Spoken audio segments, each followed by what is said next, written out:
శ్రీహరి ఇక్కడ అంతిమ లబ్ధిదారుడు ఎవరనేది తేలాలి అంటే మిథున్ రెడ్డిని కస్టోడియల్ ఇంట్రాగేషన్ చేయాలి అనేది సిట్ చెప్తోంది. ఈరోజు రిమాండ్ రిపోర్ట్లో కూడా అదే పేర్కొంది. పైగా అందులో కూడా క్లియర్గా రిమాండ్ రిపోర్ట్లో పేర్కొన్నారు. నేను ఇంతకు ముందు కూడా చెప్పాను, ఆ రిమాండ్ రిపోర్ట్లో అప్పటి ముఖ్యమంత్రి జగన్ రెడ్డికి డబ్బులు చేరటానికి ముందు మిథున్ రెడ్డి వద్దకు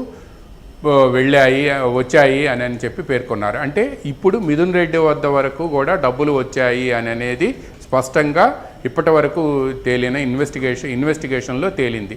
ఫర్దర్గా ఈ డబ్బులు ఎక్కడికి వెళ్ళాయి, ఎవరు చెబితే మిథున్ రెడ్డి ఈ మద్యం విధానం మార్పు కానీ, ముడుపులు సేకరించడం కానీ, డిస్టిలరీల నుంచి సేకరించేందుకు ఒక నెట్వర్క్ను ఏర్పాటు చేసుకోవటం కానీ, ఆ డబ్బులు మొత్తాన్ని కూడా షెల్ కంపెనీల ద్వారా, బంగారం కొనుగోలు ద్వారా, రియల్ ఎస్టేట్ కంపెనీలు, multi super speciality hospitals, shell కంపెనీల్లో పెట్టుబడులు పెట్టడం ఎవరి ఆదేశాల మేరకు చేశారు, ఎందుకు చేశారు, ఇది ఇప్పుడు తేలాల్సి ఉంది.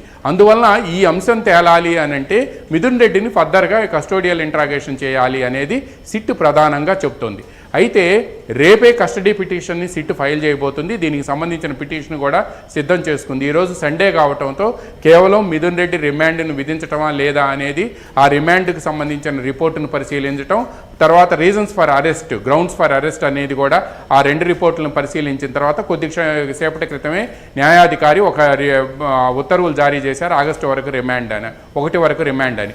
అయితే మిథున్ రెడ్డి తరఫున కూడా రేపు ఇంకో పిటిషన్ ఫైల్ చేయబోతున్నారు. ఎందుకంటే పార్లమెంటు సెషన్ జరుగుతుంది, రేపటి నుంచి ప్రారంభం కాబోతుంది. కాబట్టి ఆయనకి బెయిల్ ఇవ్వాలి, మధ్యంతర బెయిల్ ఇవ్వాలి అని చెప్పి ఒక పిటిషన్ ఫైల్ చేయడంతో పాటు హెల్త్ గ్రౌండ్స్ కూడా పరిగణలోకి తీసుకోవాలి అని చెప్పి కోరుతున్నారు. అందువలన మిథున్ రెడ్డి తరపు కూడా వాళ్ళు కూడా బెయిల్ పిటిషన్ దాఖలు చేయబోతున్నారు. ఎందుకంటే ఇప్పటికే ప్రిలిమినరీ ఛార్జ్షీట్ దాఖలు చేసి అందులో మిథున్ రెడ్డి పేరు ప్రస్తావించారు, కానీ ఆయన పాత్రను మాత్రం ప్రస్తావించలేదు. ఈరోజు రిమాండ్ రిపోర్ట్లో ఆయన పాత్రని ఇచ్చారు. తర్వాత గ్రౌండ్స్ ఫర్ అరెస్ట్లో కూడా ఆయన పాత్రని పేర్కొన్నారు, కానీ ఆయన ఎందుకు అరెస్ట్ చేయాల్సి వచ్చిందనే అంశానికి సంబంధించి వేరియస్ రీజన్స్ చూపించారు. కానీ బట్ ఛార్జ్షీట్ అనేది కూడా చాలా కీలకమైన అంశం. ఈ ప్రిలిమినరీ ఛార్జ్షీట్లో ఎక్కడా కూడా మిథున్ రెడ్డి పాత్రను పేర్కోలేదు. అందువలన మళ్ళీ ఫర్దర్గా 20 రోజుల్లో ఛార్జ్షీట్ వేస్తాము అని చెప్పారు. కాబట్టి ఈరోజు ఇప్పటి వరకు వేసిన ఛార్జ్షీట్లో కూడా ఈరోజు అందుతున్న సమాచారం మేరకు ధనుంజయ రెడ్డి కానీ, అప్పటి సీఎం సెక్రటరీగా ఉన్న ధనుంజయ రెడ్డి కానీ, అదేవిధంగా ఓఎస్డీగా ఉన్న కృష్ణమోహన్ రెడ్డి కానీ, భారతీ సిమెంట్స్ డైరెక్టర్గా ఉన్న బాలాజీ గోవిందప్ప పేర్లు కూడా ఎక్కడా కూడా వాళ్ళ పాత్ర గురించి ప్రస్తావించలేదని సమాచారం అందుతుంది. అందువలన మిథున్ రెడ్డి దగ్గర నుంచి ఎవరి ద్వారా ఈ డబ్బులు అక్కడికి వెళ్ళాయి, అల్టిమేట్ బెనిఫిషరీ వద్దకు వెళ్ళాయి అనేది కూడా ఇప్పుడు సిట్ ఇన్వెస్టిగేషన్లో తేల్చాల్సి ఉంది. ఇప్పటి వరకు కూడా సిట్ ఇన్వెస్టిగేషన్ చేసింది ఒక ఎత్తు అయితే శ్రీహరి, ఇప్పటి నుంచి జరగబోయేదే అసలు కీలకం. అల్టిమేట్ బెనిఫిషరీ బిగ్ బాస్ ఎవరనేది కూడా తేలాల్సింది కూడా ఇప్పటి నుంచి 20 రోజుల్లో జరగబోయే దర్యాప్తు. అందుకోసమే రేపు ఉదయం డిప్యూటీ సీఎం నారాయణ స్వామిని కూడా, అప్పటి ఎక్సైజ్ మంత్రిగా పనిచేశారు ఆయన, నారాయణ స్వామిని కూడా రేపు ఉదయం విచారణకు హాజరు కావాలని చెప్పి పిలిపించారు.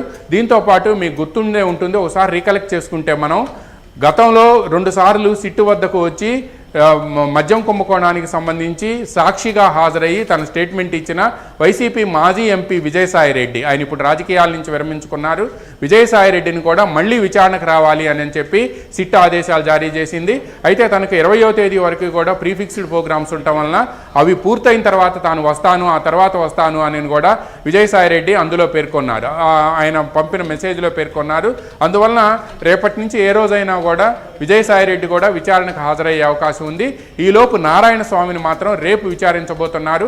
అంటే ఈ మద్యం విధానం ప్రైవేటు వ్యక్తుల నుంచి ఆంధ్రప్రదేశ్ ప్రభుత్వమే 2019లో మద్యం దుకాణాలను ఏర్పాటు చేసి బెవరేజెస్ కార్పొరేషన్ ద్వారా డిస్టిలరీల నుంచి మల్టీనేషనల్ కంపెనీ బ్రాండ్ల మొత్తాన్ని కూడా కింగ్ ఫిషర్ కానీ, బడ్వీజర్ కానీ, లేకపోతే మ్యాక్డవెల్స్ కానీ వీటన్నిటిని తొక్కేసి లోకల్ డిస్టిలరీల ద్వారా లోకల్ బ్రాండ్ల మొత్తాన్ని కూడా కొనుగోలు చేయటం అనేది ఈ విధానం మార్పు అనేది కూడా మీకు తెలిసి జరిగిందా, తెలియకుండా జరిగిందా, ఫైల్ మీ దగ్గరకు వచ్చిందా, మీరు సంతకం చేశారా లేదా ఫైల్ ఎవరి ద్వారా వెళ్ళింది, ఇది క్యాబినెట్లో పాలసీ డెసిషన్. ఒక విధానాన్ని రాష్ట్ర ప్రభుత్వం అంతకుముందు 2014 నుంచి 2019 వరకు తెలుగుదేశం ప్రభుత్వ హయాంలో ఉన్న ప్రైవేటు వ్యక్తులకి మద్యం షాపులు ఈ టెండరు ఆక్షన్ ద్వారా ఇవ్వాలి అని చెప్పి ఏదైతే ఉందో ఆ విధానాన్ని మార్చాలంటే that decision will be taken by the cabinet అనేది స్పష్టంగా ఉంది. క్యాబినెట్ అంటే కలెక్టివ్ రెస్పాన్సిబిలిటీకి వెళ్ళింది, బట్ నోటిఫైల్ వెళ్ళిందా, క్యాబినెట్ డెసిషన్ తీసుకున్నారా అనే అంశాన్ని కూడా రేపు నారాయణ స్వామిని ప్రశ్నించబోతున్నారు. ఆయన చెప్పే సమాధానాల ఆధారం కూడా సిట్కు సంబంధించి